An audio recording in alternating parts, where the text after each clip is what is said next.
السلام علیکم ورحمۃ اللہ وبرکاتہ۔ آج ہماری لائیو کلاس صبح نہیں ہوئی تو میں ابھی ریکارڈنگ کر کے بھیج رہی ہوں، کیونکہ رات کو آج ہماری ختم قرآن کی دعا ہے۔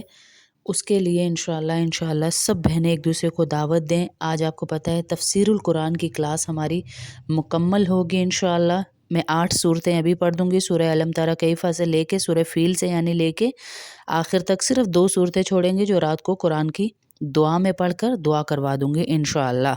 تو آپ سب سے گزارش ہے، جتنے فیملی فرینڈز ہیں، جتنے بھی آپ کے سرکلز ہیں، ان میں دعوت دیجیے۔ ہمیں نہیں پتہ کہ کس کی آمین سے ہماری کوئی ایسی دعا جو سالوں سے اٹکی ہوئی ہے اور اللہ پاک کسی کی آمین سے اس دعا کو پائے تکمیل تک پہنچا دیں اور قبول کر لیں۔ ہمیں نہیں معلوم ہمارا کوئی ایسا کام جو رک چکا ہے، وہ رکا ہوا کام اللہ پاک ایسے کروا دیں کسی کی آمین سے، ہمیں پتہ ہی نہ چلے کہ وہ کام کیسے ہو گیا، کیونکہ کسی سے دعا کروانے میں بہت زیادہ قبولیت کے آثار ہوتے ہیں۔ اللہ رب العزت نے مجھے اور آپ کو بتا دیا۔ ہم جتنی بھی کوشش کر لیں اپنے لیے دعا کرنے کی، لیکن جو اللہ نے بتایا وہی طریقے مؤثر ہوتے ہیں کہ اللہ پاک فرما رہے ہیں تمہارے لیے کوئی اگر دعا کرتا ہے تو وہ میں جلدی قبول کرتا ہوں۔ اس کا مطلب یہ نہیں کہ ہم اپنے لیے دعا ہی نہ کریں، دوسروں سے ہی کرواتے رہیں، بلکہ خود بھی کرنی ہے اور دوسروں سے بھی کروانی ہے۔ دعا کی قبولیت کی کوئی گھڑی ہمیں نہیں معلوم کہ کس ٹائم پہ قبول ہو جائے۔ تو شروع کرتی ہوں سورۃ الفیل سے۔ ابھی میں آپ کو ریکارڈنگ بھیج رہی ہوں، سب بہنیں اپنی حاضری لگوا دیجیے نیچے السلام علیکم ورحمۃ اللہ وبرکاتہ لکھ کر، تاکہ میں دیکھ لوں کہ کس کس نے کلاس کو اٹینڈ کر لیا ہے۔ بسم اللہ الرحمن الرحیم۔ سورۃ الفیل۔ الم تر کیف فعل ربک باصحاب الفیل الم یجعل کیدہم فی تضلیل وارسل علیہم طیرا ابابیل ترمیہم بحجارۃ من سجیل فجعلہم کعصف مأکول۔ علم، اللہ پاک سوال کر رہے ہیں مجھ سے اور آپ سے، علم ترا، کیا تم نے نہیں دیکھا کہ تمہارے پروردگار نے ہاتھی والوں کے ساتھ کیا ہی سلوک کیا، کیسا معاملہ کیا؟ یہ ابرہہ کے لشکر کی طرف اشارہ ہے۔ ہاتھی والے کون تھے؟